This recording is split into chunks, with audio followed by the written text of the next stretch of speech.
In this video, I'm going to focus on finding, using, and remixing content for your course. This is important if you're doing things like making lecture videos, or even if you just want to have images incorporated into your forum discussions or on your Moodle page. So remixing here is a term you might not be familiar with. That just means taking content that is freely available for you to use and then using it and modifying it. So making it your own. Maybe you're changing an image or annotating over something that you didn't originally create and then resharing that. That's what remixing refers to in this context. We'll start with finding content you can use. And there's a lot out there, and it's going to be more useful for us to share resources with you so that you can go and find the content that you need. And just for the sake of these examples, I'm going to focus mostly on images since that's what we most commonly hear requests for help finding. Hopefully you have heard the term Open Educational Resources, or OER.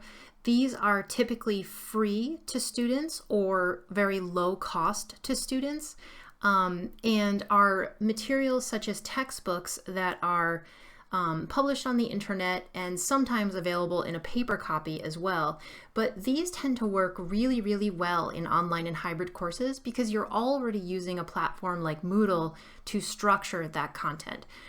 OER is a huge area for exploration, and if you haven't looked into what's available for your discipline and the courses you're teaching, I encourage you to reach out to the BCC Library. They're a wonderful resource and can help you specifically research what's available that'll meet your needs, and then also to do your own Googling. So there are some big OER repositories out there that we will link to in our additional resources, but please do your own exploring. And if you haven't looked into OER in your discipline recently, it's a good time to do that because the quality of these materials have really, really improved in recent years. When you're looking for content on the internet, it's important to be familiar with Creative Commons licensing. I will link to materials that more thoroughly explain these licenses, but very generally, this is a way of allowing content creators to show others how they can use the content that they've made.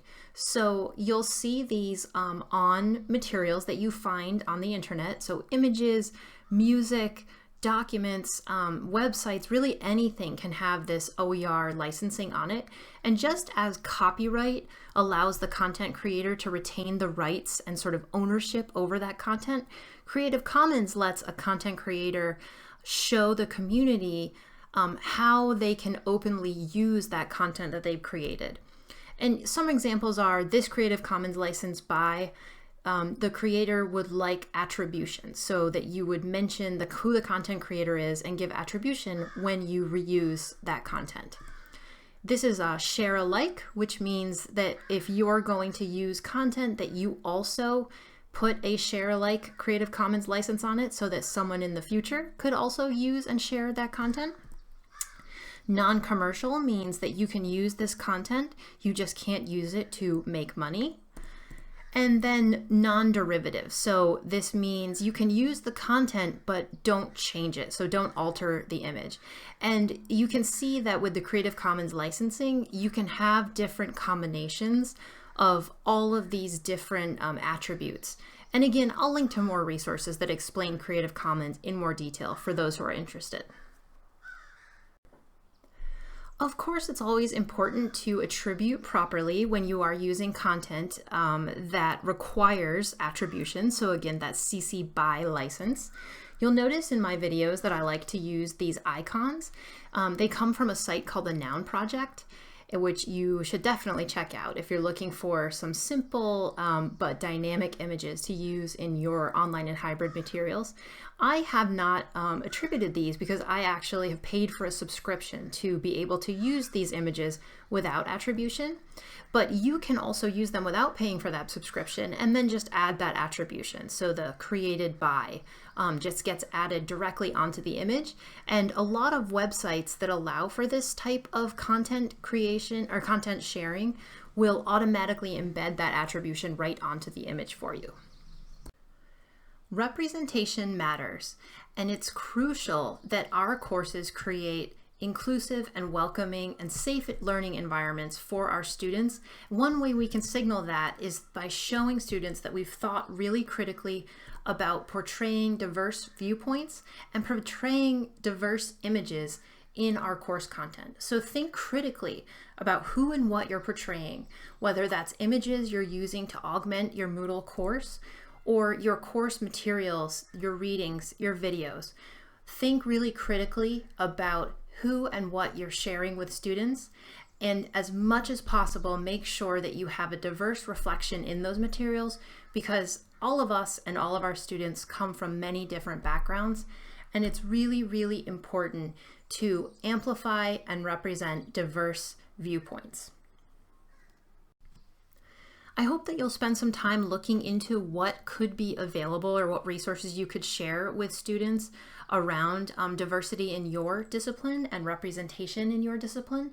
Some examples of intentional decisions that you could make are to visit sites such as createherstock.com, which has some free to download stock images of women of color, and blackillustrations.com, which again has some free to download illustrations of non-white folks that you can use in your course materials.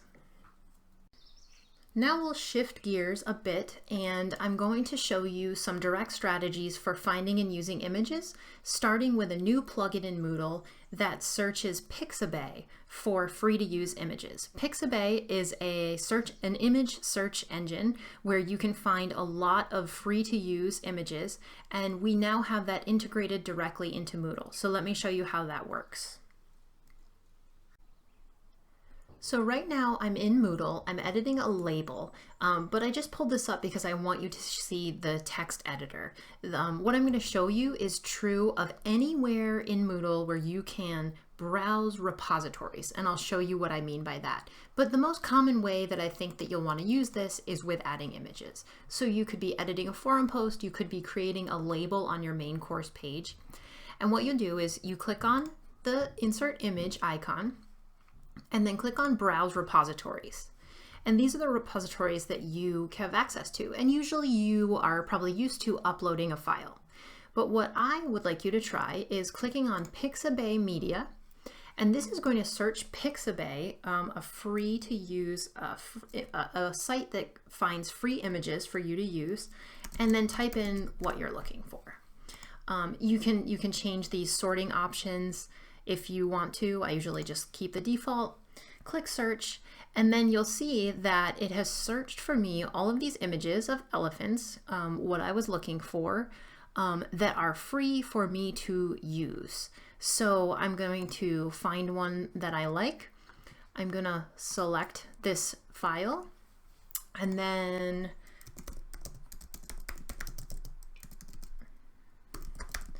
what I did here was I added a description. So this is alt text for the image, which is important for people using screen readers. And I just said baby elephant decorative. So that just lets this person using the screen reader know that this image is really just decorative. And you always want to include alt text with your images to make your course accessible for all learners. I usually will alter the size here because usually images will come in a little bit bigger than I want them to be, and I just estimate. So I'm just going to take this down a little bit, and then I'm going to tab over to this box for the other dimension, and because it's auto size, it's going to automatically adjust that. And then you can see that you can also align the image. So I'm going to click save, and there is the image. So that is going to appear right in whatever activity or post or label that I am editing.